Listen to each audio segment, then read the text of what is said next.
Welcome to question bank channel. আজকের ভিডিওতে আমরা 2024 সালের সেপ্টেম্বর মাসের ষষ্ঠ পর্বের সাম্প্রতিক সাধারণ জ্ঞান প্রশ্নোত্তরগুলো নিয়ে আলোচনা করব। আমরা ইতিমধ্যে সেপ্টেম্বর মাসের সাম্প্রতিক সাধারণ জ্ঞানের 1 থেকে 5 পর্বের সাম্প্রতিক সাধারণ জ্ঞান 80টি প্রশ্ন নিয়ে আলোচনা করেছি। আজকের ভিডিওতে আমরা 81 থেকে 100 অর্থাৎ ষষ্ঠ পর্বে 81 থেকে 100 এই 20টি প্রশ্নোত্তর নিয়ে আলোচনা করব। তাহলে চলুন আজকের ভিডিওটি শুরু করা যাক। প্রশ্ন 81, ইরানের নতুন পররাষ্ট্রমন্ত্রী নির্বাচিত হন কে? Abbas Araghchi. ইরানের নতুন পররাষ্ট্রমন্ত্রী নির্বাচিত হন আব্বাস আরাকচি। 82, হামাসের নতুন প্রধান হিসেবে দায়িত্ব গ্রহণ করে কে? ইয়াহিয়া সিনওয়ার। হামাসের নতুন প্রধান হিসেবে দায়িত্ব গ্রহণ করে ইয়াহিয়া সিনওয়ার। 83, থাইল্যান্ডের সর্বকনিষ্ঠ প্রধানমন্ত্রীর নাম কি? পেতংতান সিনাওয়াত্রা। থাইল্যান্ডের সর্বকনিষ্ঠ প্রধানমন্ত্রীর নাম হল পেতংতান সিনাওয়াত্রা। 84, বিশ্বের দ্বিতীয় বৃহত্তম হীরার সন্ধান পাওয়া যায় কোন দেশে? আফ্রিকার বোতসোয়ানায়। বিশ্বের দ্বিতীয় বৃহত্তম হীরার খোঁজ পাওয়া যায় আফ্রিকার বোতসোয়ানায়। 85, decade of action for cryospheric sciences এর সময়কাল কত? 2025 থেকে 2034 এই 10 বছর। Decade of action for cryospheric sciences এর সময়কাল হলো 2025 থেকে 2034 এই 10 বছর। 86, আইসিএসআইডি এর বর্তমান সদস্য দেশ কতটি? 166টি। আইসিএসআইডি এর বর্তমান সদস্য দেশের সংখ্যা 166টি।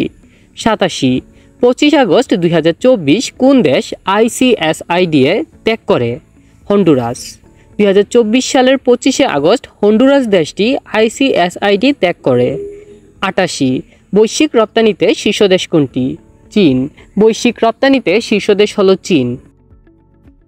89, বৈশ্বিক আমদানিতে শীর্ষ দেশ কোনটি? যুক্তরাষ্ট্র। বৈশ্বিক রপ্তানিতে শীর্ষ দেশ হলো চীন এবং বৈশ্বিক আমদানিতে শীর্ষ দেশ হলো যুক্তরাষ্ট্র। 90, বাংলাদেশ 2024 সালের আগস্ট পর্যন্ত কয়টি টেস্টে জয়লাভ করে? 20টি। বাংলাদেশ 2024 সালের আগস্ট পর্যন্ত সর্বমোট 20টি টেস্টে জয়লাভ করে। 91, 25 আগস্ট 2024 বাংলাদেশ সর্বশেষ কোন দেশের সাথে টেস্টে জয়লাভ করে? পাকিস্তান। 2024 সালের 25 আগস্ট বাংলাদেশ সর্বশেষ পাকিস্তানের সাথে টেস্টে জয়লাভ করে এবং এটি ছিল বাংলাদেশের জন্য 20তম টেস্টে জয়লাভ। 92, টেস্ট ক্রিকেটের 150 বছর পূর্তিতে মেলবোর্নে অস্ট্রেলিয়া ও ইংল্যান্ডের বিশেষ ম্যাচ কবে অনুষ্ঠিত হবে? 2027 সালের মার্চে। টেস্ট ক্রিকেটের 150 বছর পূর্তিতে মেলবোর্নে অস্ট্রেলিয়া ও ইংল্যান্ডের বিশেষ ম্যাচ 2027 সালের মার্চে অনুষ্ঠিত হবে। 93, বাংলাদেশ ক্রিকেট বোর্ডের 17তম সভাপতি হন কে? ফারুক আহমেদ। বাংলাদেশ ক্রিকেট বোর্ডের 17তম সভাপতি হন ফারুক আহমেদ। 94, 2024 সালের 33তম গ্রীষ্মকালীন অলিম্পিকে সর্বাধিক পদক লাভ করে কোন দেশ? যুক্তরাষ্ট্র।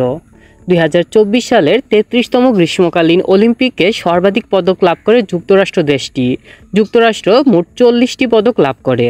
95, প্যারিস অলিম্পিক 2024 ম্যারাথনে পুরুষ চ্যাম্পিয়ন হন কে? তামিরাত তুলা। তিনি ইথিওপিয়ার নাগরিক। প্যারিস অলিম্পিক 2024 ম্যারাথনে পুরুষ চ্যাম্পিয়ন হন ইথিওপিয়ার তামিরাত তুলা। 96, বর্তমানে দেশে নদীবন্দর কতটি? 50টি। বর্তমানে দেশে নদীবন্দরের সংখ্যা হলো 50টি। 97, দেশের 50তম নদীবন্দর কোনটি? ভোলাগঞ্জ নদীবন্দর, সিলেট। দেশের 50তম নদীবন্দর হলো সিলেটের ভোলাগঞ্জ নদীবন্দর। 98, 26 আগস্ট 2024 পর্যন্ত নিবন্ধিত রাজনৈতিক দল কতটি? 45টি। 2024 সালের 26 আগস্ট পর্যন্ত নিবন্ধিত দেশের রাজনৈতিক দলের সংখ্যা হলো 45টি। 99, র্যাবের বর্তমান মহাপরিচালক কে? AKM শহীদুর রহমান। র্যাবের বর্তমান মহাপরিচালকের নাম হলো AKM শহীদুর রহমান। আমাদের আজকের ষষ্ঠ পর্বের শেষ প্রশ্ন অর্থাৎ 100 নম্বর প্রশ্নটি হলো, সম্প্রতি কতটি তথ্যচিত্র ঢাকা ডকলেব পুরস্কারে নির্বাচিত হয়েছে? 6টি। সম্প্রতি মোট 6টি তথ্যচিত্র ঢাকা ডকলেব পুরস্কারে নির্বাচিত হয়েছে। আজকের ভিডিওতে আমরা 2024 সালের সেপ্টেম্বর মাসের ষষ্ঠ পর্বের 81 থেকে 100 মোট 20টি সাম্প্রতিক সাধারণ জ্ঞান প্রশ্নোত্তর নিয়ে আলোচনা করেছি। আমাদের বাকি 5টি পর্বের সাম্প্রতিক সাধারণ জ্ঞান প্রশ্নোত্তরগুলো জানতে কোশ্চেন ব্যাংক চ্যানেলের সাম্প্রতিক সাধারণ জ্ঞান সিরিজটি ঘুরে আসুন। প্রতিযোগিতামূলক পরীক্ষায় ভালো প্রিপারেশন নিতে কোশ্চেন ব্যাংক চ্যানেলটি সাবস্ক্রাইব করে আমাদের সাথেই থাকুন।